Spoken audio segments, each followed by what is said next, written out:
Evening, folks. I am Patrick Krisak. I'm the Director of Faith Formation and Missionary Discipleship for the Archdiocese of Boston.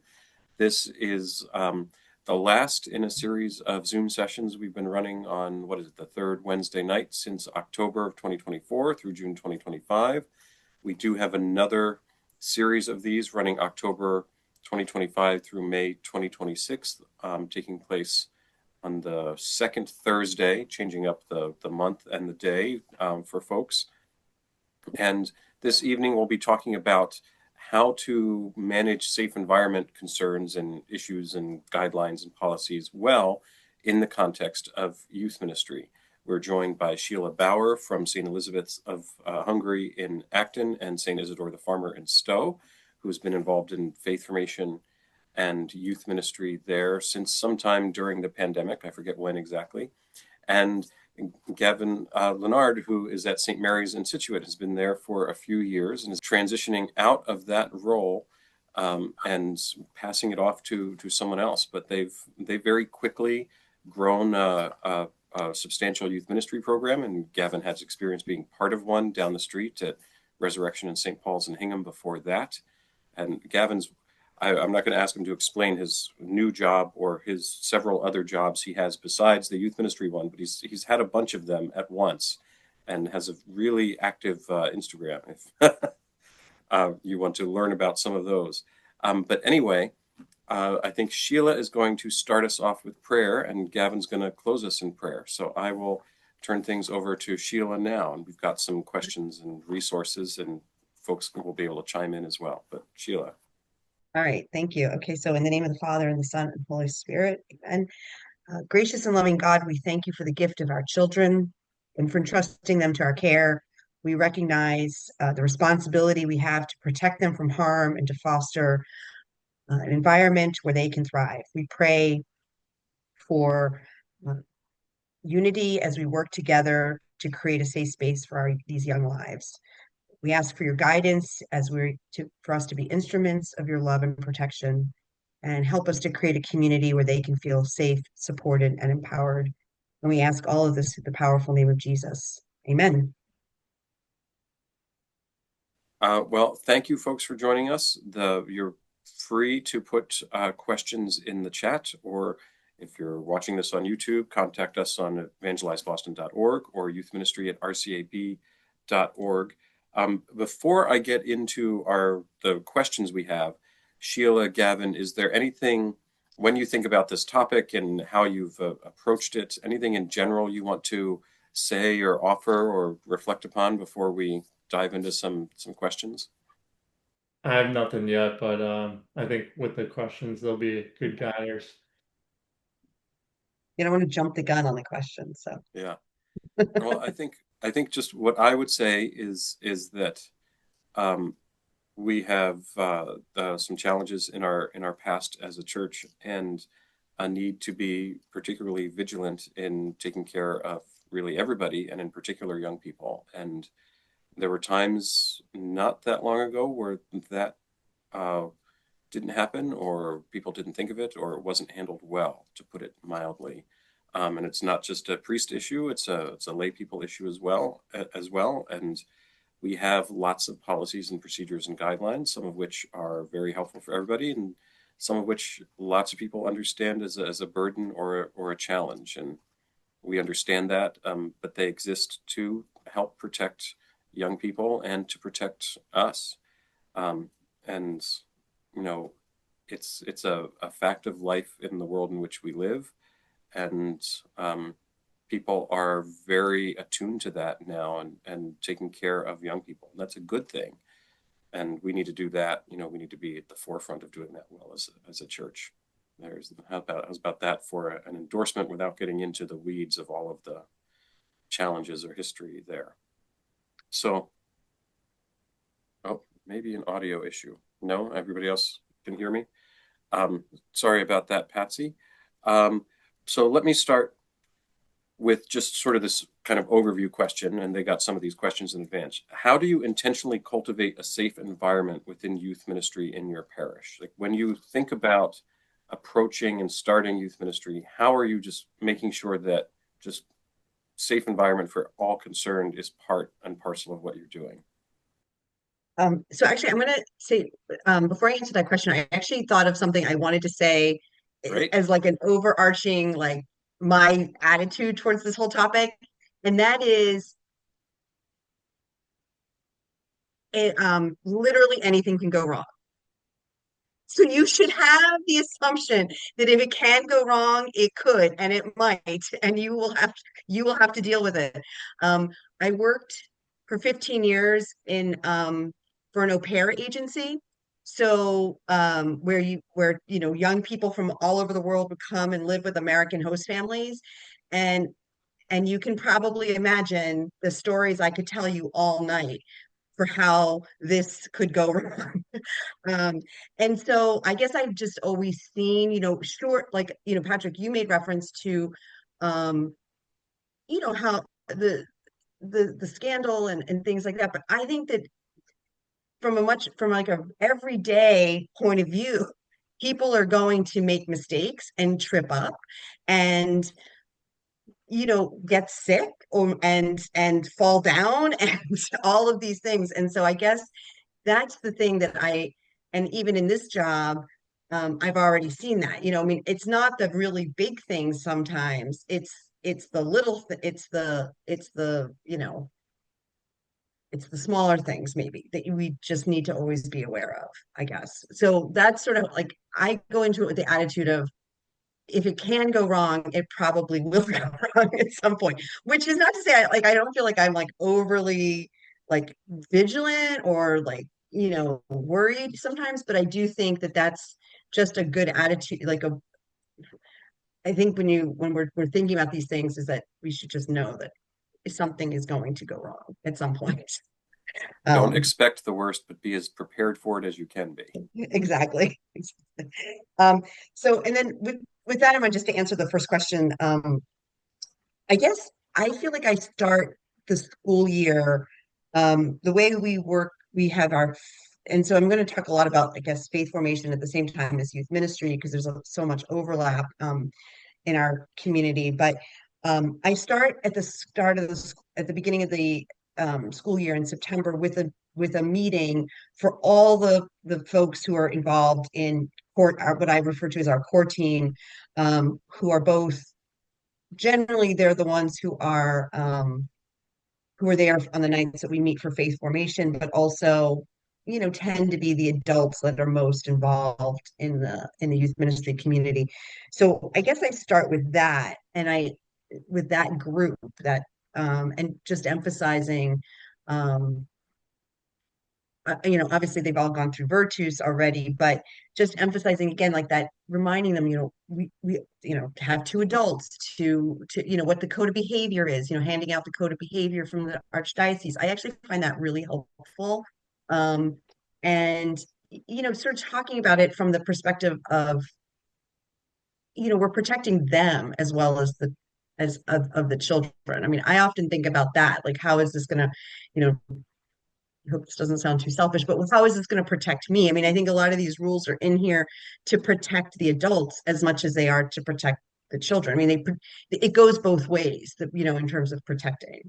And I think it's important that people see it from that perspective.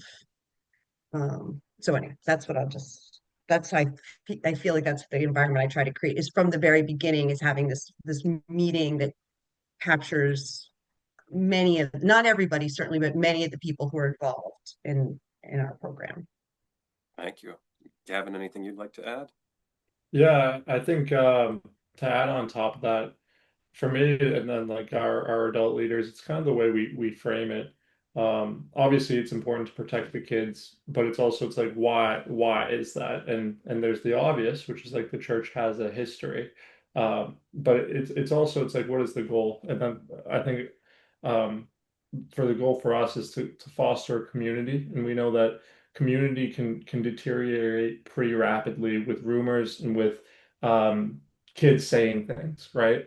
So how do you combat that? Well, if you have two adults in the room, then it's a lot less likely to happen.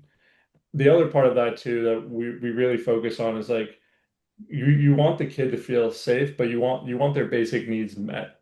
And that if you're building a relationship with these kids, it's extremely difficult for just one person to do. But if you have multiple people there, multiple adults who are in their faith, who know God, going and interacting with these kids, it gives kids more personalities to latch onto, and also it makes them feel more seen as well. And I think doing that, like, and framing it in that way to our adults has been a lot more palpable for them, and also help them see kind of the value in going and showing up and participating in these things, and then going through the training and all that stuff. Thank you. Our next question, and it's another kind of big, broad question, is what challenges do you experience and how have you navigated those? And it's broad because I think of the, safe environment lessons for young people. I think of, all of the paperwork involved in going off site, all the things that can go wrong if you go outside, off site, training the adults and the chaperones. But what sort of challenges have each of you experienced or encountered, and what have you done about that?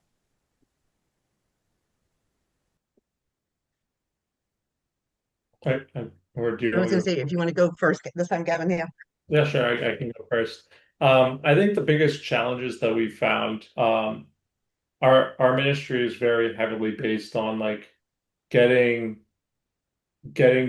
relationship, right? And getting kids in contact with adults that are deep in their faith. And a lot of times that poses major risk because of what we're talking about here, right? You want to navigate it very carefully. So we do like the quad model where it's like a smaller type Bible study with an adult and kids. We do small groups after our confirmation classes.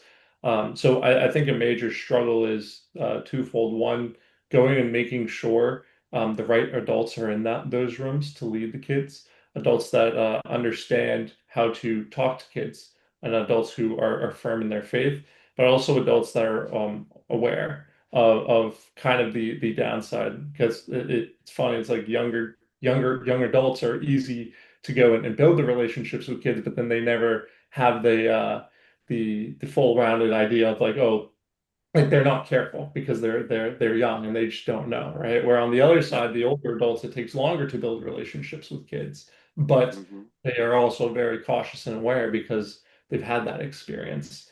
So I think a challenge that we've had to navigate as well is just balancing that and figuring out which kids go with which adults, and how do we pair young and old adults up together to create the best of both worlds. Thank you. Yeah, I mean, I guess I would say, one of the biggest challenges is just, I mean, in addition to finding the right adults, sometimes it's finding adults, Hmm. finding the coverage that you need to to run certain programs, right? I mean, it's one thing, with faith formation, uh, and our small groups, we're always together, so it's a little bit less of a concern. Like, okay, I would like a certain ratio with that. It's not that I'm going off site or that people, I mean, it's a chaperoning situation, but still, you want a certain ratio. Um, but in chaperoning situations, um, that that can be a real challenge in terms of finding the number of adults sometimes that I need. Um, and I try to have a gender balance on chaperones, as well as just meeting the kind of basic requirement of of a ratio. So that what I in many ways I would say is the biggest challenge.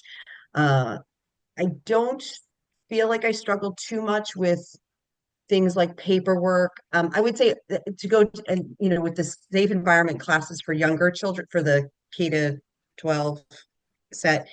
Um, Working it in is a challenge, I think, for especially for the older children, for the older young people, because just because of the topic and because of the time. But I think for younger kids, it's been a little bit easier. It's a little bit easier to get the families buy-in and participation and things like that. But um, so I think that was part of your question. But anyway, I find that sometimes the hardest is just that, is especially if I'm because I go off site quite a bit, is that number of chaperones I need.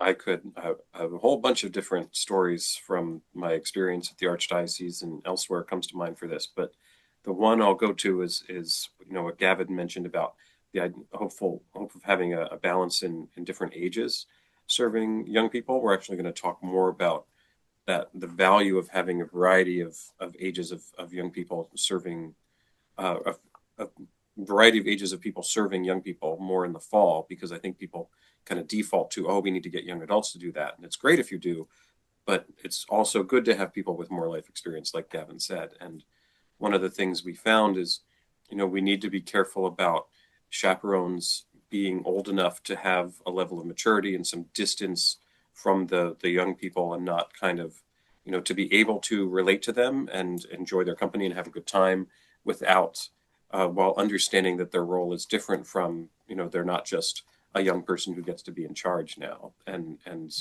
some of the, like, oh yeah, we can go off site, or we can go on this, walk by ourselves, or things like that maybe require a little bit more maturity and distance, from the young people. That's one that comes to mind. I could say more, but maybe we'll get to them. But we have more questions, and maybe folks do as well.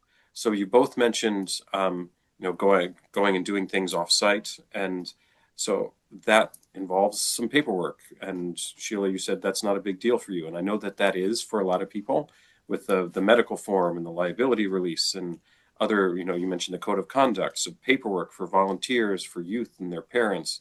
How do you positively frame the need for that? How do you make that process, not a challenge? Because I know for lots of people, getting young people to sign their paperwork and turn it in on time so that you can have the deposits and the right number of seats on the bus and whatever it is for a trip can be a challenge. So how do you positively frame that? How do you manage all of that paperwork that goes along with going off site?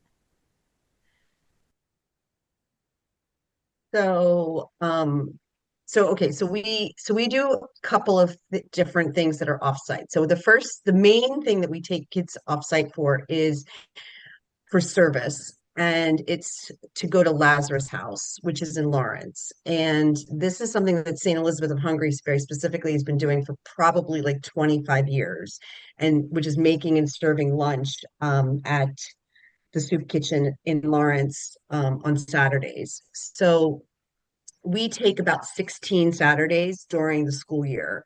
And,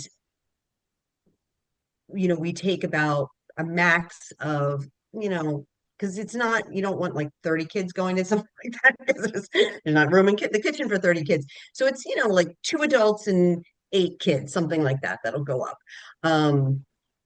If it's 5 kids, that's fine too, whatever it is, but 2 adults and a couple of kids, I mean, bunch of kids.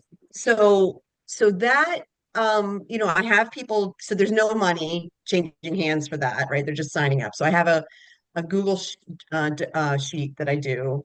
I used to try to do it based on small groups, and that was a little bit tricky because then I wouldn't have number of enough kids for a week for a given Saturday. So this way I can just send out reminders that this Saturday, like, oh, these are the Lazarus House dates. And then people just put themselves on the Google sheet. And it actually works pretty well. Um, and then when I know who's coming, I send out the permission slip. And I tell them they have to bring it in the morning. I usually meet them in the morning. If I don't go to all of them, I go to a lot, but I usually meet them at the church the morning that they're going to serve, and make sure that we have all the permission slips. I have obviously blank copies when they get dropped off and they don't have it. But that's pretty easy and low key, I would say. So and then also I have the parents pick, what if they want to go on a Saturday, and then that way, I can check and see their status for Corey and Virtus and things like that. Um, and yeah, so that's how that works. But we do it about 16 Saturdays a year. And then I also we're gonna volunteer different things related to Lazarus House. So it'll be the same. It's a Google Sheet sign up. I'll know who it is, send out the permission slip. They bring it with them the morning of. We're going to volunteer at a place in Acton. It's called the Household Goods. They require a permission slip, but I require a permission slip. So they have to do the permission slip online for the household goods. Um, and that's not that difficult, honestly. If somebody showed up and they didn't have it, we would just text the parents, like, go online and do it. Some of these things are, really accessible online these days. So it's not terrible. Um, so that's like, and then, so those are my easy ones, I would say. The more challenging one, we do a youth ministry event every year. It's called a Mystery All-Nighter. That one can be a little bit tricky because we're going to places that they have liability waivers. But generally, then I'm like working with the place on site that says these are who these are the people who have filled it out, and then you know, and I'll say like, okay, well, I got to follow up with these people, these 10 people or something. With something like that, I do make them complete. We use OSB now for all our forms. So everything like registering for faith formation to Nice. for for if I from our ministerial nighter, all of that's on OSV now. And then but same thing with like our mission trips, which I'll stop before I talk about mission trips, but the mission trip as well, like I have people, pay a deposit for the mission trip by a certain date. So Thank you. Yeah. that's how we manage it. Gavin, Yeah. how about you? What sorts of offsite events are you doing, and how do you handle all that paperwork? Yeah, so we do a bunch of offsite stuff. We go into Boston a lot of the Saturdays to do homeless service on the street. We go and take the kids to Canopy Lake Park, Six Flags, all that stuff. Mission trips as well. But I think the way I think about it is like, um, what is the biggest problem with gathering paperwork? Well, it's just like the motivation for people to actually get it done, right? Hmm. And what I find is like you gotta win over three groups of people when just trying to do this stuff. It's the kids, the parents, and then obviously the adult leaders that you're trying to get on.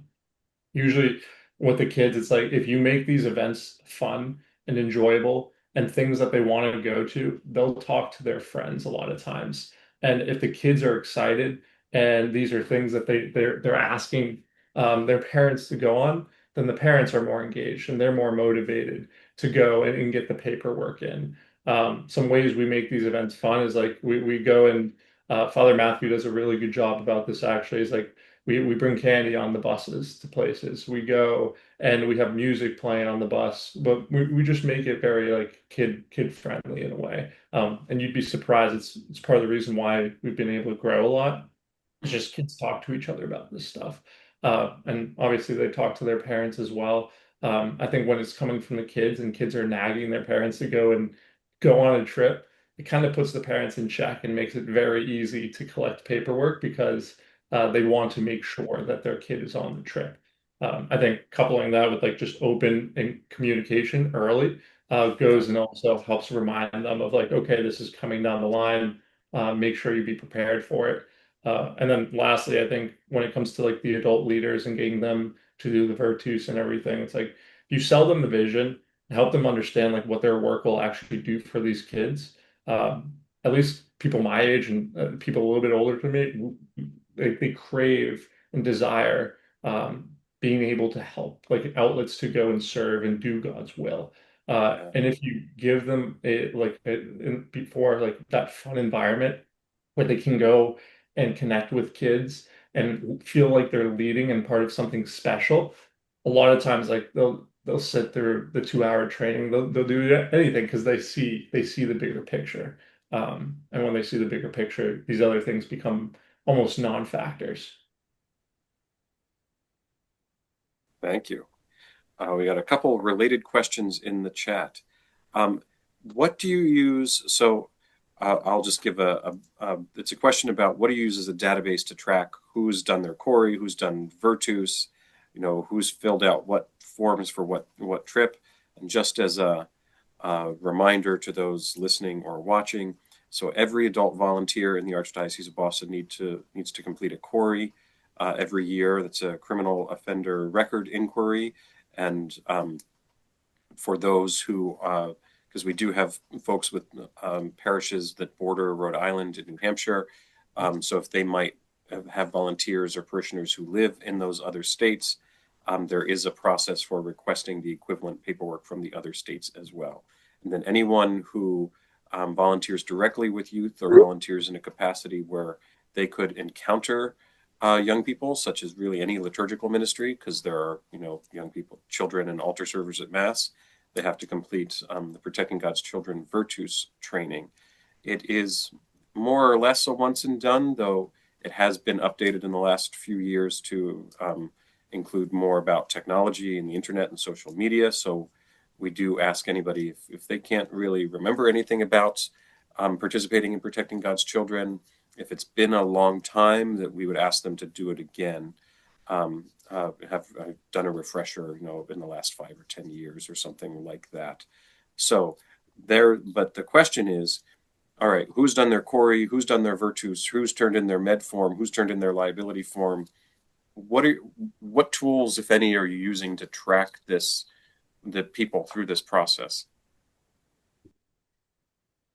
Okay, so query and virtus, so people have to do a new query every year, right? So the day that switch changes over is, I think, June or July, that you have to get a new form in. So if somebody had done one in January and they're going to continue to volunteer it's not from January to January, it's from January until the new form is released, basically, is how I understand it. So I just start querying everybody again after, like kind of in a way like the first time I see them, but then certainly for the start of faith formation, reminding people like, oh, okay, you're committing to being on the core team next year. Great. Here's a query, bring that in. And then, so that's the query. Virtus is sort of similar. We kind of offer it at critical points, but question was more about tracking. So we put it in Parasoft is the short answer. So that's checked off in Parasoft. Virtus can be indicated in Parasoft, and so can the query form. I have a colleague who's like the safety officer person. Yep. And he keeps his own Google spreadsheet with the query and virtus and the volunteer form, because people need a volunteer form as well. So he keeps those. And so that's how that works. And then the medical forms, so the permission slip in the medical form is the same form. I mean, the way that I don't have multiple forms, it's just one form. So every time they're submitting a permission slip, they're submitting a medical form. It's a back-to-back form, and I just get it and I keep it. And I mean, it's not as though, so again, like with something that's a bigger event, say like with more than 15 or 20 kids or 30 kids, I have to have a spreadsheet, and I just keep track of that. So That's a great point, Sheila. What I was getting at is that when I was in parish ministry, I happened to be audited on this. So it behooves all of us to keep this information in one place. And so when the auditor comes in, it can be something as simple as a Google Sheet or a spreadsheet or even a Word document. But as long as you can quantify, when so-and-so was queried, when so-and-so submitted, XYZ, it's in all of our best interests to keep that in one source of truth. And if you ever want to ask me how I know, we can talk about it sometime. So. Gavin, anything you'd add about how you track all this stuff? I believe we use ParishSoft to track. I say I believe because I'm very blessed. We have a woman, Ann Luco, who does all of that, and she just texts me when people need to get it in and who to reach out to. And I listen to her. So she's the one that we're very blessed. She works very hard, and she does all that, the tracking and stores all the stuff, the forms and everything. Good help is worth a lot, and it's great if you have somebody on staff, but for somebody who's looking to volunteer and who's really organized and maybe isn't looking for being with or in front of kids, that's a potential role.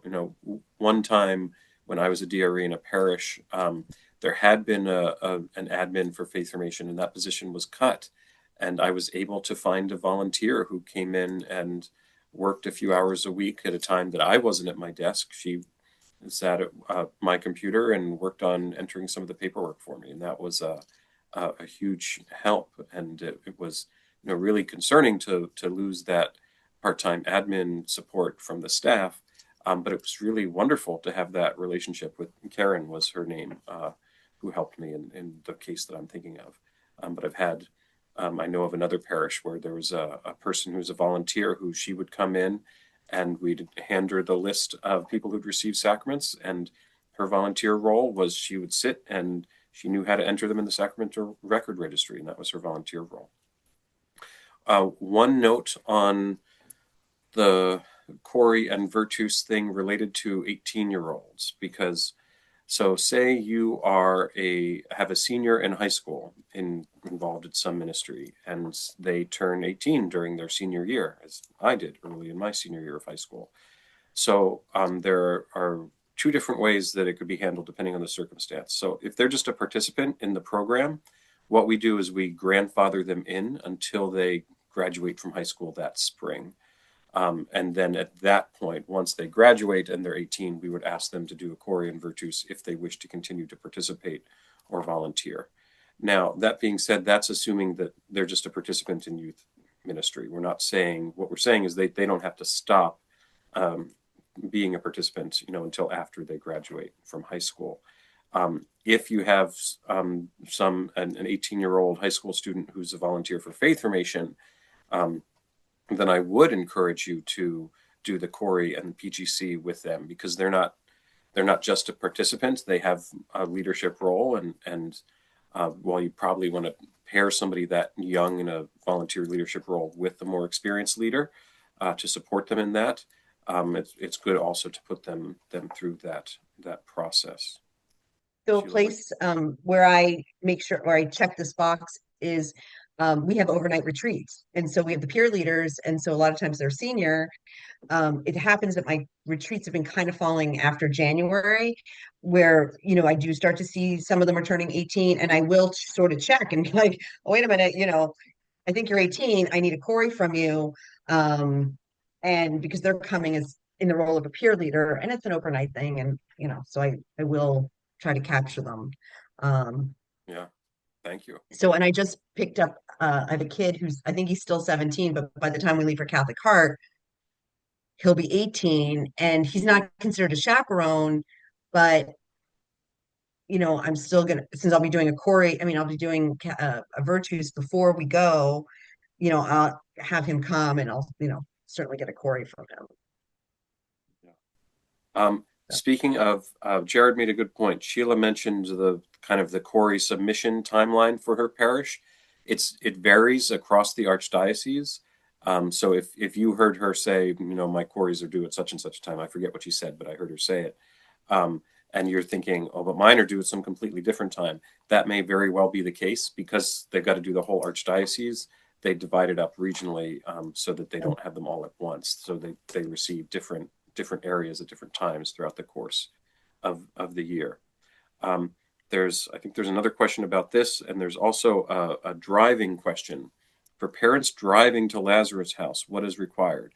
So I'll briefly explain the Archdiocesan policy, and then you two do a lot of different offsite trips, and you can explain how you implement that in your situations.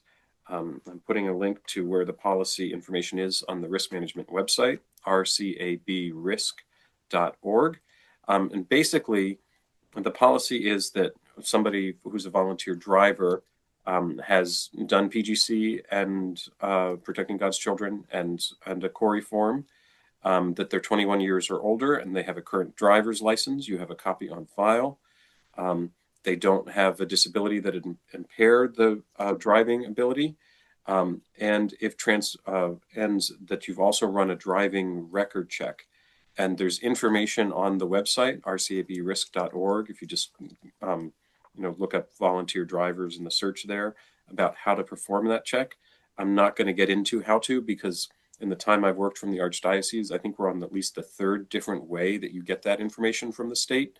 So there's no point in me explaining it, because it changes all the time, and we're just left trying to keep up with how to explain it to people. Now, I know Gavin mentioned buses, and that kind of short, you don't have to worry about the volunteer driver thing if you're renting a bus from a professional organization. So that's one way to deal with it. How do you deal with getting people to Lazarus House, Sheila, or other circumstances for either of you? Yeah, so the main place where people are driving with kids is just to Lazarus House, and then there's a form that the Archdiocese has, and I have them complete that form. And so parents will need to know that their kid is going to be in a car with somebody that's not me. Yeah. So um and that's the sort of the main thing with the form. Like the form, covers that the driver knows that it's, their insurance, and then the parents know that the child is going to be in a car with an adult, with a different adult, essentially. And there's a Yeah. form for that in the booklet. Yeah. People know what I'm talking about. Anything you'd add to that, Gavin? I guess the only other thing that hasn't been mentioned is we also utilize public transportation Nice. as well, which there's a commuter rail in Scituate that goes right into the city. And it makes things a lot easier because you get a few adults on that, and then obviously you have the kids. But yeah, it's a lot easier to navigate. At least what I've found then doing cars and carpools to locations if it's possible for the parish that you're at. Yeah.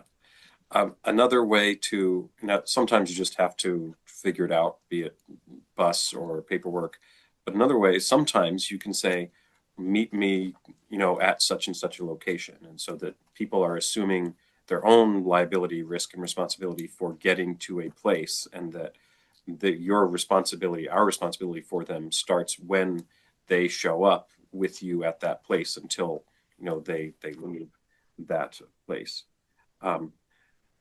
We got a couple other questions here. Patsy, I was told to do a modified PGC session with my high school volunteers when they begin volunteering. Does this count after they turn 18? That's a good question, and I don't know when you were told that or by whom, and I would defer to the child protection team on that. So I think that's a modified PGC for volunteers when they begin volunteering. High school volunteers when they begin volunteering. I think that's a really good idea. I haven't heard of that in as like part of our policy before, but I think it's a really good idea either way. Patsy, I don't know if you want to add anything. Vivian Soper told me to do the PGC with them without the videos. So we did that and had a conversation. So it was a little bit gentler for them. And what I mean, does it count after they turn 18? I mean, like they turn 18 in the middle of the school year. Do I need to, at their birthday, offer real protecting God's children? Because if the modified worked 2 weeks before, yeah, like No. once they're in college, I would say, yeah, absolutely do the real one, the whole thing. But is it necessary in the spring to offer that as an extra class, or? Right. No, I think what you're saying, and of course Vivian is who I would be deferring to on this, makes perfect sense to me. That, I mean, doing the videos, an adult talking about how they worked to encounter children that could be, kind of freaky for a kid to watch. So the idea of having that conversation about that with them without using the videos, and then kind of grandfathering them in until they graduate from high school, and then encouraging them to participate in the whole thing. I think that makes perfect sense. Do we count graduation as the day of graduation or that summer? I mean, like, because we still include them in summer trips. Right. They're still the high schoolers. They're not, Right. I don't think we're hard and fast on that. Okay. So I would say I think that sounds fine. I mean, I would, always defer to risk management and child protection, but I think that sounds fine. Speaking of the volunteer driver policy, I'll tell a time I violated it.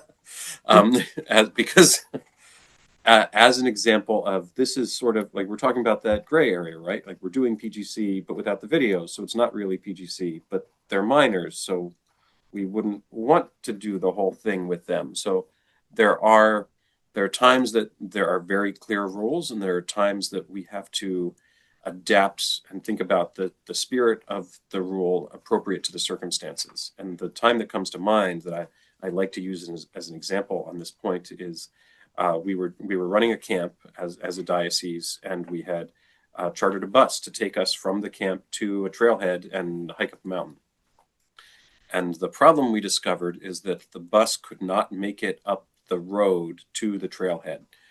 So that was just not going to work. So the question is, well, we could just not do that trip. But what we decided to do instead is we knew we had chaperones with us who were PGC and Corey compliant. And what we did, and we know what the volunteer driver check looks for, is it looks for dings on your driving record or instances that would indicate that we might not want you driving a bunch of minors around. So we just got our volunteers together and asked, who had clean driving records. And we figured out that, we had enough people to kind of do shuttles with, I think, 5 of our cars to the trailhead, and we made a couple trips, and it was a longer day. And once we decided to do that, I, don't want to surprise my boss, so I was in touch with my boss and his boss and said, "This is the problem. This is what happened. This is how we're choosing to address it. Are you okay with that?" So that they were aware of that going into it. So had we run driving checks on the people driving those 5 cars? No. Did we talk to them and have a relationship with them such that we felt comfortable and felt like we were honoring the spirit of the policy to adapt to the situation in which we found ourselves? Yes. Did we have to do it that way? Could we have been more strict? Yes, but that's one of those, there's a policy, and then there's how do you adapt it to the circumstances in which you find yourselves. Then there's, what are thoughts on digitized signed permission forms versus paper signatures? Now, I feel like our team at the Archdiocese has had a version of this conversation, but I honestly don't remember where we landed. So Sheila and Gavin, have you ever used accepted digital signatures from parents or young people, or do you always require written signatures? So we really have not fully adopted any kind of electronic signature. Mostly because I wasn't 100% sure about like what the rules were around that. I would say like right now with our faith formation registration form, we do ask for parents' permission to photograph their children. And I mean, this is kind of a holdover from COVID, but like to participate in a Zoom environment. And that's a yes or no on the faith formation registration form. But beyond that, I still get a paper signature from everybody. Catholic Heart, they used to require that you had to have your every single form, every single permission slip notarized. Oh, yeah. So it was like it was like a massive headache. And now, like, they went to like no notary to like, oh, it's all online. And so it's like, oh, so I log in and I can see the whole form. I know it's funny because it says like the questions are both for like, because there's the code of behavior they sign off on, but also it's the medical information. And so when I send it to parents, the link, I say, you have to do this with your kid because like otherwise it's like the parent is like agreeing to the code of conduct. I mean, I have a meeting where I talked about the code of conduct, but it's just funny to me because it used to be this totally separate process for them, and it was like these different pieces of paper, and you had to bring it in like triplicate to the camp, and they would hand you back, and then they would sort it all out and give you back the forms for the kids who were in your small group. So you could take those, you'd have their medical forms at the job site. Now they still do a version of that where you have everybody's contact information on the job. It's going to be on your job site. But But anyway, but yeah, it's kind of funny. So they're fully online, and it's like a check mark. It's not even like a Yeah. like Adobe signature thing. So Gavin, anything to add there? I think I think we stick with the paper stuff. I think it's just because it's what people are used to. I definitely see the utility in the digital side of it. Like obviously, if like the regulations call for it or allow for it, just because it's easier for people to go and just bang that out quicker. But yeah, obviously, we've been doing the same thing for a very long time. So Mhm. I don't think they've really thought much about changing. Yeah.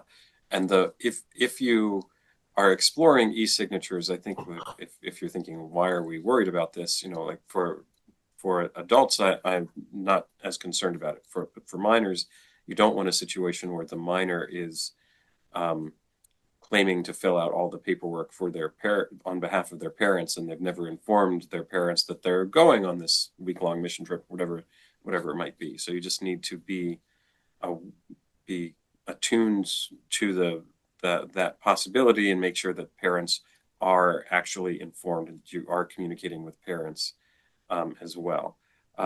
That's one note on that. Another one that comes to mind while we're talking about driving kids around is you don't necessarily need two adults in the car.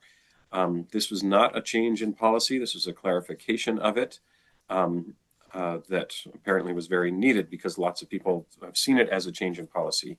If you have one minor in a car, well, then you need two adults in the car because no adult should be alone with the minor. If you have a bunch of minors in the car, then you can have an adult. You can have only one adult in the car because there's a bunch of people there. At no time should a minor and adult be alone in a car. So if you're, dropping people off at people's houses, well, either you need two adults in the car, or you need to be dropping off everybody, at the last stop. There can't be one person left who's got to go to some other stop. And I know that this has been helpful for parishes in coordinating trips places that they don't have to think about, okay, we have to have two adults in every car. Like, you have to have enough chaperones to meet the ratios, which are in the Trips with Minors document, depending on the type of trip you're taking, national or international, basically. But you don't necessarily need two adults in every car. A question about a New Hampshire hike. Can we take cars to cross state lines? Yes, presuming that your adults are have done a Corey background check, have taken PGC, that however you're getting there, if you're using drivers, that they've done the volunteer driver form, and then everybody who's participating has filled out the medical and liability and permission form so that they know where they're going, and that, if you're going to do a hike in New Hampshire, that's across a state line. That is not a problem. You just need to make sure, and this is a good time to mention it, that you have all the paperwork for your people with you on the trip. It's a good practice to have somebody back at the parish, even if they're not, working that day, that they're on your kind of on-call point of contact, and that they have a copy of all that paperwork as well, either electronic or print. So, say that, like, you've got all the paperwork on you and there's a sudden downpour and now it's one big massive pulp, and you really need somebody's medical information because they've had some sort of issue and need to go to the hospital, that there's still a way for you to contact somebody who has a version or a copy of that is accessible to you. I think that's what I wanted to say about that. Because again, you don't know when somebody's going to need to go to the hospital or have an allergic reaction or have an issue or a point of clarification on their meds. The other point that it's come up. So when you go to a place like Catholic Heart Work Camp, which is a great experience and worth checking out. It's some work involved, but it's a good experience of service and fellowship and community for young people. And there are lots of things like that. They have a practice of they divide up the different groups, and they have mixed groups who go out to work sites. That's a great idea. The challenge for us being, we as chaperones need to be in charge and responsible for our young people from the moment we pick them up or take them from their parents or guardians or whoever gave them to us until we return them. So you can't send somebody off with a chaperone from some other diocese.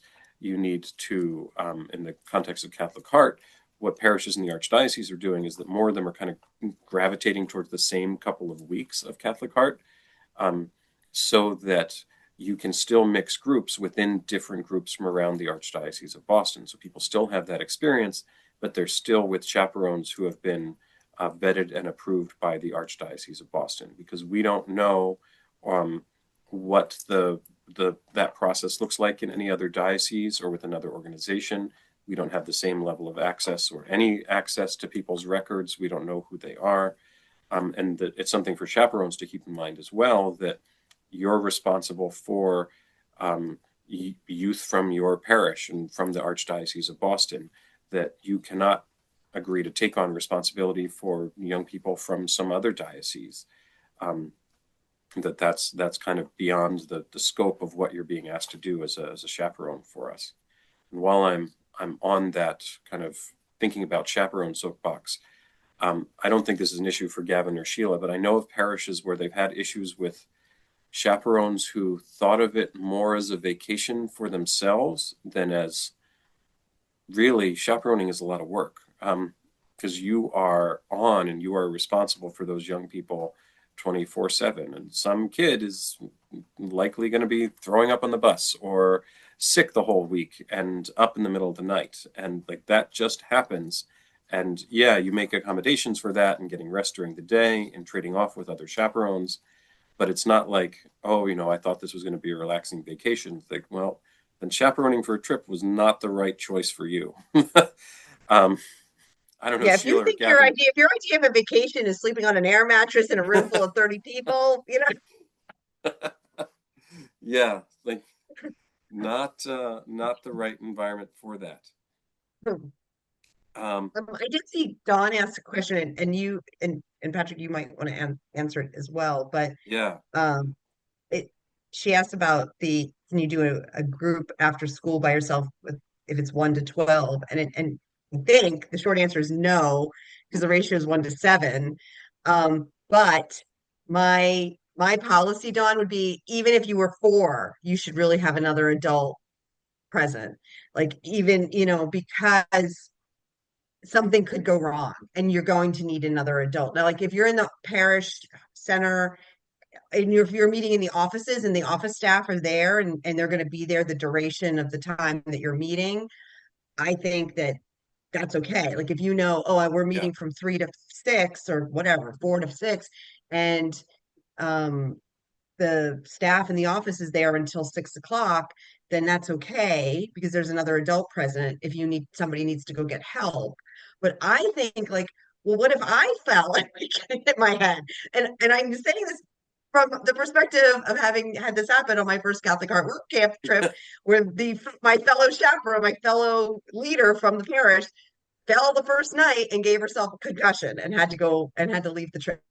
So, and on another trip, chaperoning, we had a girl who was on new medication and she passed out twice and she also had to be sent home. So, but that was like my point about that story is really like you could have a kid, like you don't know what could happen. I mean, here's a kid who passes out and you don't want to have to deal with that by yourself. Like what if somebody had to go with her to the hospital, and then so that's when I think of always, like, for example, on our retreats, I need to be able to send an adult to the hospital with a kid. Like I can't, like I need a little bit of redundancy sometimes, if I can get it.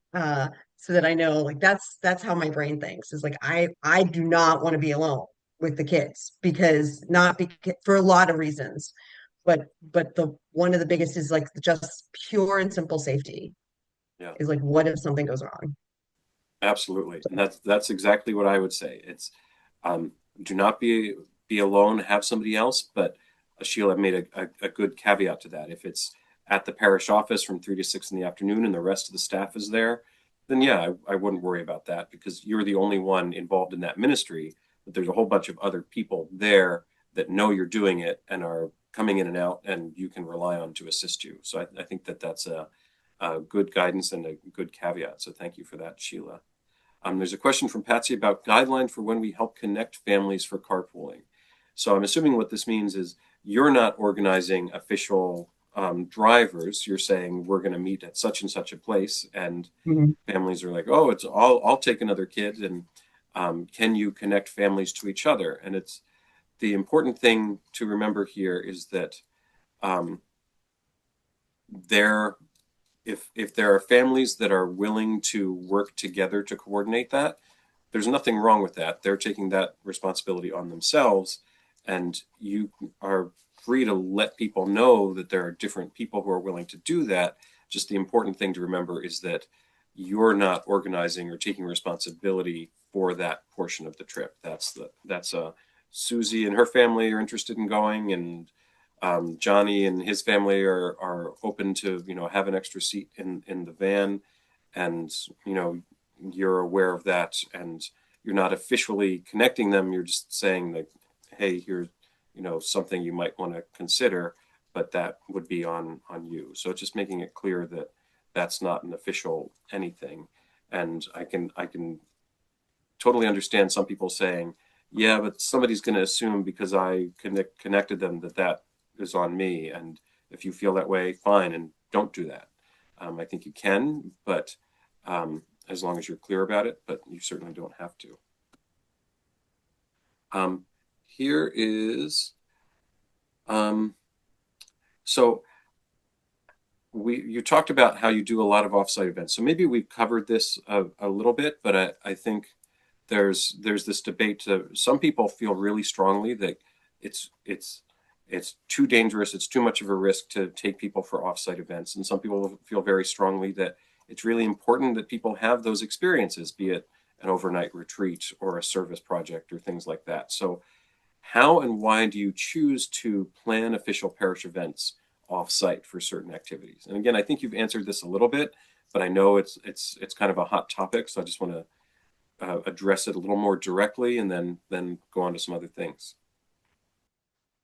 Gavin, do you want to go first? Yeah. I think it's important to highlight the importance of the events. I definitely fall into like the bias of like thinking of these as necessities in order to have a healthy program. And the reason why is, at least the way we model our program, it's these events are supposed to help the kids get out of their bubbles that they're in day to day. And I think a lot of kids have experiences with the church growing up where it makes them not understand the reverence or the importance of going and like experiencing God through like traditional mass or whatever that might be. Just because they've always been brought to mass and they kind of become desensitized to it. So the way I view all these events is like this is an opportunity to bring the kids outside that and create actual encounters with God, and actually build relationships with them in a way where you have their full attention and you can create shared experiences in a real way, which I think is like the cornerstone, or should be the cornerstone of every youth ministry. Because without those, it's just hard to create that community feel. So I think obviously it's important to have the safety measure stuff involved, and it's a hard balance. But I think focusing on the importance of these events for the kids specifically, that's what's led us to continuously go on these trips, whether it be out of the country, international mission trips, domestic mission trips, whatever it might be. Thank you, Sheila. Yeah, I guess I would say I feel like so I wouldn't be able to recreate going to serve in the soup kitchen at Lazarus House in the parish center hall. You can't, there's no replacement for the young people coming into it, having that encounter with people who are so profoundly different and are living so differently than they are.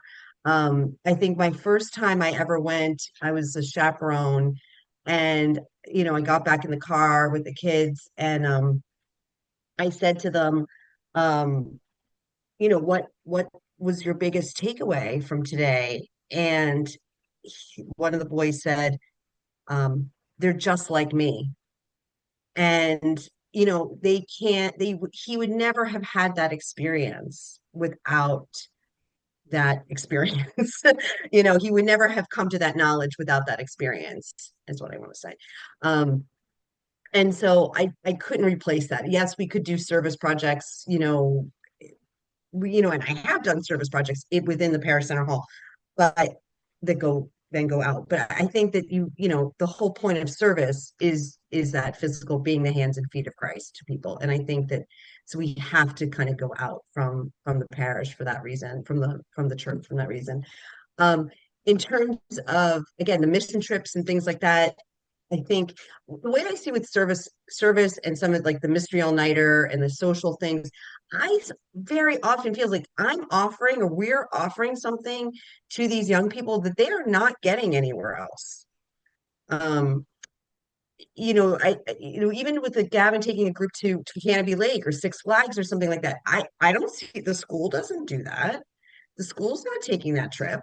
And the school's not doing the mystery all-nighter. Nobody's doing the mystery all-nighter. I think I'm the last man standing on that one. But thanks, Jim Flanagan. But anyway, like nobody's doing that. And so I feel like, sometimes, yes, it's a lot of the same kids over and over, but you see different kids and you have a different way of connecting and encountering them.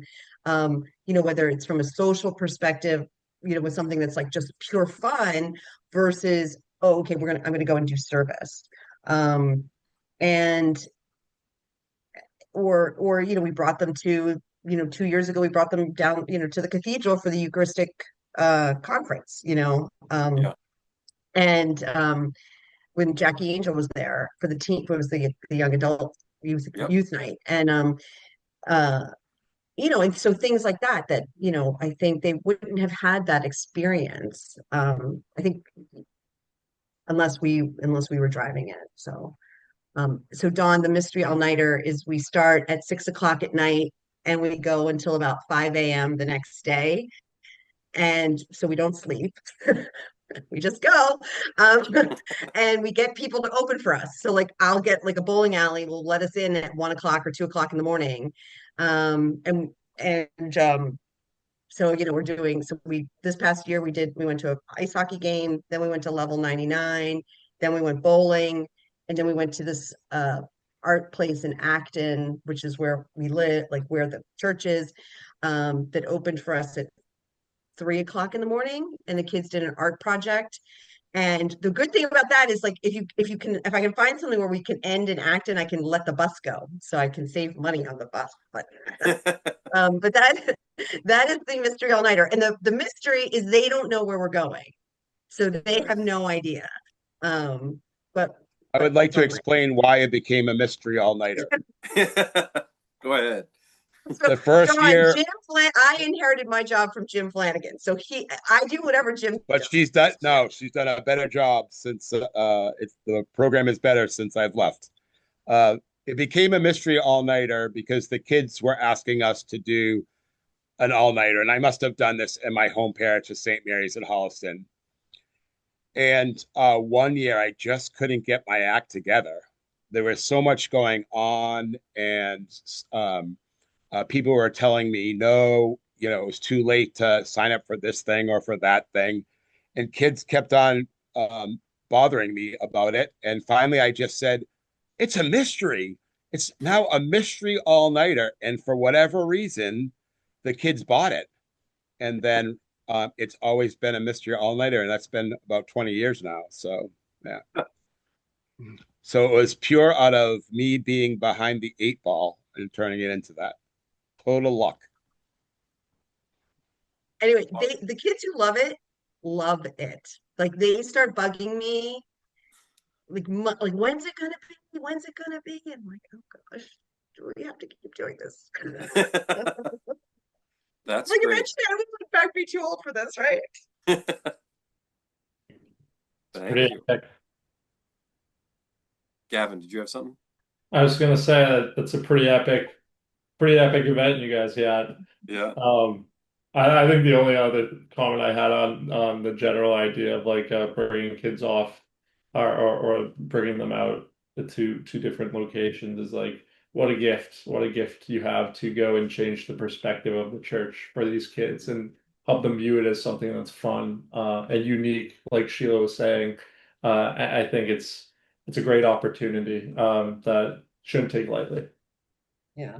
I was going to add, I think because Patrick, you mentioned about the retreat, and I think because again, I know, and Gavin, I don't know if you're doing overnight retreats for confirmation and things like, and I do know, as you sort of referenced, Patrick, that there's not that many who are doing it. And I don't know how it'll evolve with the lowering of the age of confirmation, but honestly, again, to me it's worth it. It's worth the hassle of finding the chaperones and the location and some of that stuff, because to a person, one of the things that the teens will say at the end of the weekend is, I haven't done this, like I haven't had a chance to like pray like this or set aside this time. I mean, their lives are so noisy. And I had a kid say, his when I often will ask him, like, what was the best part for you? And he said, I just got to play with my friends. And this is a big hulking 16-year-old boy, and for him to just not, because we also, they don't have their phones, right? So for this, like, for the duration, mostly for the duration. And so to be unplugged like that, it sticks out to them that, like, oh, I survived my cell phone, or whatever it was, not having my cell phone. And so I would not change that for the world. I mean, I would, that is something that, like, I will never try to give up in my ministry. Thank you. So I'm curious, and if I can imagine somebody thinking you're doing all of this stuff offsite. So how often are you engaged in stuff on site at the parish versus offsite? Is there a percentage, or because I can imagine someone listening to all this saying, "Gee, how when are you at the parish?" I think for us, when we were in the full swing of things, we'd have two events per week at the parish and then two events outside the parish. So it was kind of like a 50-50 split with those other like once a month bigger events, the Canopy Lakes, the retreats, things like that, sprinkled in probably once a month. So that's kind of the frequency. I would say it's maybe, I mean, so with Lazarus House, that's pretty frequent. So because we do Yeah. take 16 Saturdays, so factoring that in, the big events, like, I don't do them. I would say that's it's a lot less than what Gavin just cited. I mean, the retreats, I might do two in a year, and um the social things offsite, I probably do three or four in a year. And then I do, like, if we had a Christmas party, that would be on site. And then I usually do, like a game night that's on site. I usually, something like that. And we might do a service project or two that's on site. Um, so I don't know, it's hard to break it down. Maybe it's once a month for on site and once a month off site. So with the exception, like I said, of Lazarus House, that's a little bit more frequent. Yeah, thank you. So one thing that is relatively new to our world is we've had what's called safe environment lessons. So Corey is a background screening we do on adults. Protecting God's Children is safety training, essentially, we do for adults. And what we broadly call safe environment training is safety training for young people. And we've required that in one form or another for the last 25 years almost, for children in first through eighth grade. Now, something that is new in the last couple of years is the requirement to offer it to kids in high school as well. Now, this was less of a shock to the system to me than it was to some other folks, because I came from working in youth ministry in another diocese where that was something we had to do every year. And there's frankly the much better resources and a lot more flexibility in how we do that here in the Archdiocese than I had at the time in a different diocese. So how do you incorporate the safe environment education component in your youth ministry? I can talk more about the specifics of it, but I'm curious to know more about how you do that, and which might get to some of those points. For us, we dedicate particular weeks for that. So we'll have our ahead of time going into the year. We'll have every weekend planned out based upon the lesson that we're going to do, and then we just dedicate certain weekends for that. So it would be like more of a sit down thing to make it a little bit more engaging for the kids. Maybe we'll get them food or maybe some snacks, just so they're more, I guess, attentive to everything. And then we usually also pair it with like a something like with a game beforehand, because they tend to be shorter than our regular class schedule. Yeah, thank you. Sheila? Yes, so we've tried a couple of different things.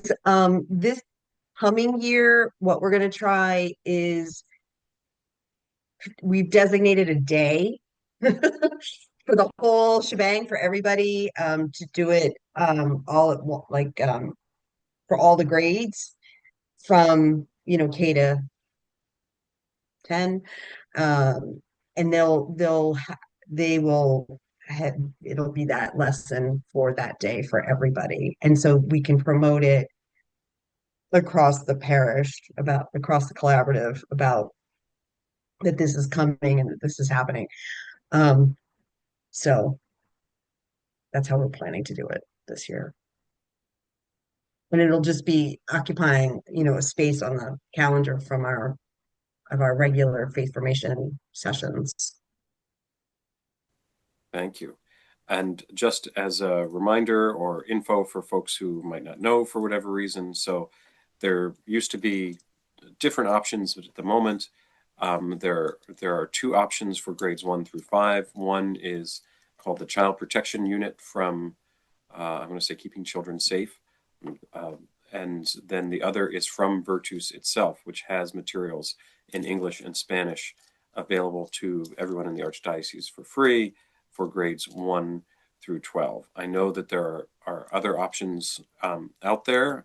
I've used other options. I think that there are lots of good options, and that there are reasons we as an Archdiocese have chosen these options, and I'm not part of the group that makes that determination or evaluation. There was one that people were asking for, and that the publisher was asking us to implement, and frankly, the reason we didn't, they're perfectly good materials. They just required that you buy them again every year. So the reason we said no is not because we didn't think they were good materials, is because it was just, if you choose to use them, you're incurring a much greater expense every year than if you use what we offer. So sometimes the answers are the reasonings are maybe not quite so obvious. But I have a list here of a couple of other things. I just lost my place, so let me find that again. There's a question here which we didn't give you a lot of heads up on, so I want to know if you have a take on this, and I can say something on it as well if that seems to make sense. But how do you, as a youth minister and as supporting your volunteers, make sure you maintain boundaries between yourself and your volunteers and young people?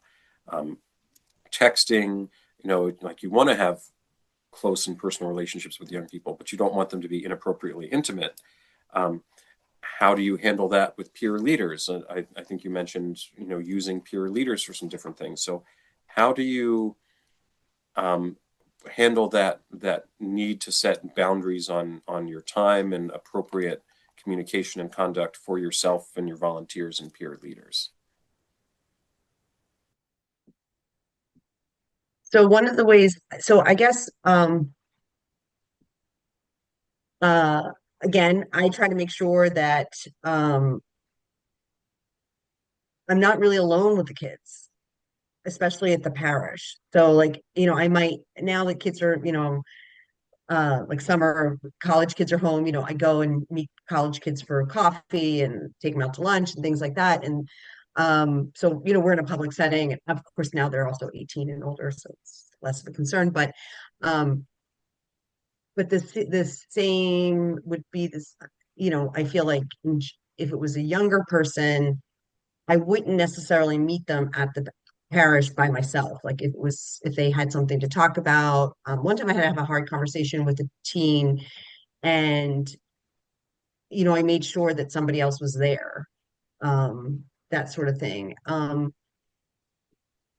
pay attention to the time, like what time, like if I'm sending them a message, if I had to text them or send a message to the group about like the peer leader group, I would pay attention to what time I'm sending it. Like I wouldn't send it past a certain time at night, for example, or even before a certain time in the morning. Like I wouldn't send them a message at 4 a.m. or something like that, or 5 a.m. I think a That, good rule of thumb here is don't text at a time you wouldn't call. And yeah, like we all have different relationships with our friends, right? So that we might be texting them at times when we wouldn't call anybody, but I think that's a good thing when you think of like I wouldn't text them at a certain time. Like don't text at a time you wouldn't call.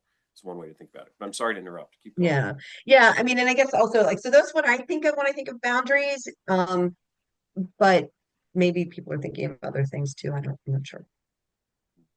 Yeah. Yeah, I think for us, with communication, main ways we communicate with the kids are through we have like mass group chats where all the kids like put their numbers in, and then we always make sure to have multiple adults on that. I think the other thing that hasn't been mentioned is like I try to decentralize the relationship building aspect as much as possible. Um, Nice. and like defer a lot to those kids who are coming to everything. So I think we've been lucky enough where we've had the program for 2 years now, and we've built this consistency of kids coming. And the kids who've been there now for like a year and a half, 2 years, I just encourage them to go and invite the new kids to come back and to go and invite their friends and to kind of be those supports. Um, it's very like biblical in a way, like Jesus investing the three and then the 12, and then from there they go out. But I found that that also helps with safety because it's a lot easier to put those three or however many in a group chat with another adult, and then you don't have as much craziness going on. Thank you. I think of there was a time I was a youth minister in a parish, and my wife was a volunteer in the program, and there was a mom called and said, could my wife give her kids a ride to youth ministry that week because she wasn't able to for whatever reason, and I had to say, well, there's a whole kind of policy and procedure, and she can't be alone in the car with them. Now there were two daughters, so that wasn't actually an issue in that particular case. But I was just kind of thinking about kind of the boundaries to that. And like me as an employee of the parish, like I wouldn't have felt comfortable doing that, picking up a couple of teen girls who were home alone and bringing them and taking them back. Like that would just have not been appropriate. And I made it. And the mom said, like, well, I want to ask, Cindy is my wife's name, as as a friend, not as as an official anything. And I said, well, that you and Cindy can work that out. And I think having a volunteer acting as a family friend, not in their volunteer capacity, picking up a couple of teen girls like that I was okay with, because it was just like I made it very clear with that mom like that I wasn't comfortable doing it, and I wasn't comfortable with it being an official kind of parish thing. But if she and my wife worked that out as just a thing they did as friends, that was kind of more in the realm of okay. And I did not have either a smartphone or social media before I started in ministry. I got both basically to do and related to ministry. And when I first joined Facebook, I did it as a youth minister to interact with other young people in the parish. And I did not accept or send any friend requests to any of my friends. And if they tried to friend me, I'd explain to them that I have this account just for work. And then eventually, I left that position, and those kids got older, and I moved on to using social media differently. But when I started, I was very careful to, and there had been some issues with some people before me, which is one of the reasons that I needed to be. But I know there was a question in here about social media guidelines around TikTok and following someone on social media. So, and Jared put in the chat the Archdiocesan social media guidelines. But I'm curious, Sheila and Gavin, and I know this wasn't on our list of questions in advance, but how do you interact with young people, either personally or through the parish on social media, be it TikTok or Instagram? I think I imagine to be two of the big ones, Snapchat and WhatsApp maybe as well. But can you say something about that? I mean, I only interact with them through the Apple Valley Youth Ministry Instagram account. Yeah. So I mean, I have a personal Instagram, and they can find me on that, but I don't have, unless they're like a graduating senior, I don't friend them, Yeah. on my personal Instagram. And then, everybody else, excuse me, that's how I message them. I mean, that's how I interact with them. And I'm not usually, sometimes I might be sending out like a blast on Instagram, like as a reminder, and then you can pick all the people that it's going to without creating a group. But otherwise, I have a group. The only real group I interact with, like as a group on Instagram in terms of messaging, is the peer leaders, because I found that is the easiest. We were using an app called Remind at one point, because the church or the school uses it, I think it's called. So I know we got that email today that had a link to a social media site that seemed like it was a messaging site, because Yeah. the thing with Remind is if you send it to a certain number of people, they can't respond to each other, right? And then if it's less than 5 or 6, it's got complicated, because on Remind, if you could send it to less than 5 or 6 people, um, they could respond to each other, which was okay. Like that was the point, right? So they weren't in this like massive group chat kind of thing. I suspect that there's other communications platforms that have advanced beyond that. I just haven't dabbled in them yet. Yeah. Gavin? Yeah, I think for myself, I allow the kids, so I'm a little bit younger, like I'm 23. A lot of these kids who are like 17, 18, 16 are like my siblings' ages. And in the past, I've let a lot of like my siblings' friends follow me and follow them back. But as far as interacting with them, I don't really I like, so I post videos on social media just for like business stuff. Um, but outside of posting, I don't really use social media at all. So like I don't really check DMs or messages or anything like that, or who's commenting on what. It's more or less like if I see one of my siblings' friends follow me, I'll follow them back, and then I just log on to post videos. Thank you. I really appreciated because Sheila talked about using the distinction between her personal account and her kind of the professional account for her ministry. I think that that is a good way to approach it, and I think Gavin is another good way to approach it. But for Gavin's works well because he's not posting and interacting with people unless they're interacting with him, and he's just kind of observing. For if you want to be on and interacting with people on social media, then I think Sheila's makes sense, where there's what's hers personally, and she may choose to engage with some kids when they become adults, and then there's what are essentially parish or ministry accounts with whom she can interact with people. And we did put the Archdiocesan social media guidelines in the chat, and one of the things you'll see there is that when you do that, when you have sort of a parish or a ministerial account, that we just ask that more than one person in the parish has access to that, again, for the protection of everybody involved. Interesting. Patsy used Life 360 last year solely for being away at Steubenville, and then disconnected it when they got back home. I Life 360 in brief is a kind of an app and a tracking tool that families use to kind of know where each other is at all times. I know parents that have used it with their kids, and that it's been a very helpful tool. And I know parents who've used it with their kids, and it has been a source of anxiety for the parents as much as anything else.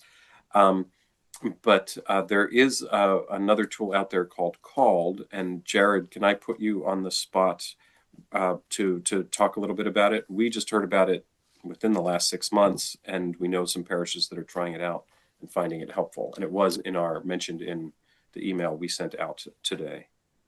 Yeah, no, thank you, Patrick. There is a one pager in that email today. If you click on the link, you can learn more about it. But Called is an app that's made by the Newman Ministries, which is a Catholic ministry organization. And effectively what it is a tool to facilitate safe environment compliant communication with children and young adults.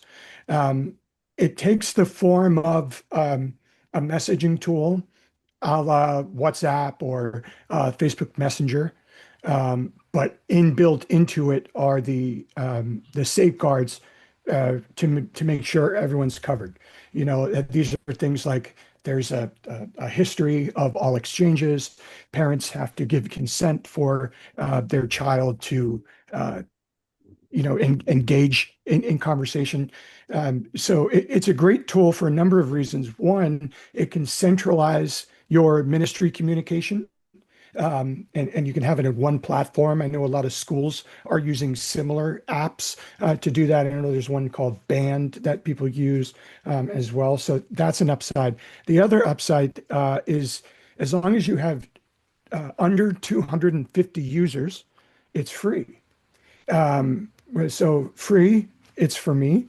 I've spent a lot of time kind of speaking with the developers and investigating the tool, and we're not officially sponsoring it or entering an agreement with them personally, but it is a tool that I would stand by, and it's worth investigating, whether it's for youth ministry or faith formation.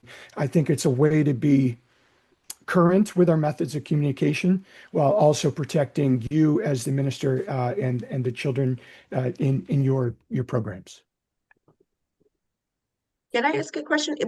How is this different? Because I think Flocknote allows you to send messages. I'm sure you can't respond to them. I'm not sure. We don't use Flocknote, but Sure. I myself am not too familiar with Flocknote as an administrator, just as a user. To my knowledge, and this might be a sales pitch, but to what I was told, and I bought it hook, line, and sinker, is that Called is the only tool currently available that is safe environment compliant.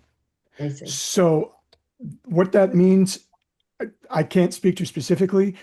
I bet it's something to do with the parents' eyes on the communication and them having to consent for that communication. I bet you it's something like that. In terms of a user experience, I'd be willing to bet that it's very, very similar, but I can't speak from firsthand use.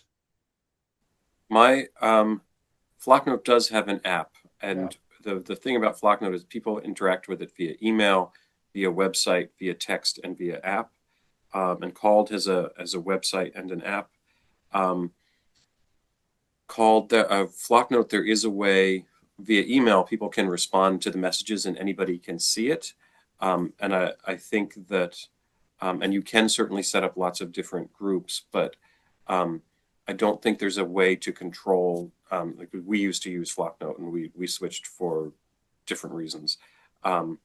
Related to the API, the technical tool connecting it to our website was better with a different tool. Flocknote's a great tool for a parish use. When we send out a Flocknote to 3,000 people, kind of anybody who comments on that, everybody sees that. And I think the short version, without getting into the technical details, is Called, gives you a little bit more control over who sees what and how you're responding to it, with that, the safe environment concerns in mind. But we'd have to we're at time, so I won't get into that more now. Last call for any questions or comments from anybody, including Sheila and Gavin, and then we will wrap up for the night. I just want to say thank you, everybody, for joining us. Thank you, Sheila and Gavin, for what you're doing, and everybody else who has joined us for what you are doing to serve young people and bring them to Christ in a safe and appropriate way. I'm being reminded to give you information on how to contact our child protection team. I'm putting a link in the chat now. And there's the risk management website, the child protection website. What we've tried to do for faith formation leaders is we have a kind of a legal and compliance section of our website, which is essentially just a compendium of some of the quick answers to some of these questions and some of the more common questions that we receive, and links to more information about it. So I have put that in the chat as well. I'm just looking at the other links I have open. If there's anything else I wanted to make sure to mention. I don't know if I put our youth ministry page in the chat, so there it is now. Called and the email I put in, I know. So that is all of the windows I had open for this meeting. And I think Sheila started us off in prayer, and Gavin's going to close us out. So Gavin, take it away. Awesome. Father, Son, Holy Spirit, amen. Heavenly Father, we thank you for the gift of today and the opportunity to come together to discuss how we can better be your hands and feet. Continue to send down your Holy Spirit upon us to embolden our minds and our hearts, to continue to prioritize what is right and just in your eyes. In Jesus' name we pray. Amen. Amen. Thank you all, and have a good night.